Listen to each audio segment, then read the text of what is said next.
มีเมนูใหม่มาเห็นแล้วอดใจไม่ได้โอ้โหแพงเหมือนกันนะเนี่ยเงินกระเป๋าฉีกแน่งานนี้เลยดูแล้วโอ้โหมันอดไม่ได้กลิ่นมันหอมมาถึงอดไม่ได้ก็เลยซื้อมาเลยตังกระเป๋าฉีกแน่ถ้าเขามาส่งของนี่ก็แย่แล้วฉีกไป10 บาท15 บาทจะแบ่งยายเพียงสักครึ่ง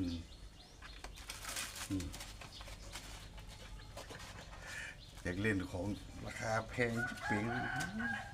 แต่พอดูแล้วมัน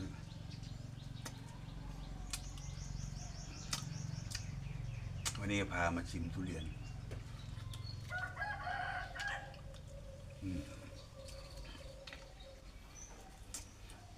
สมราคา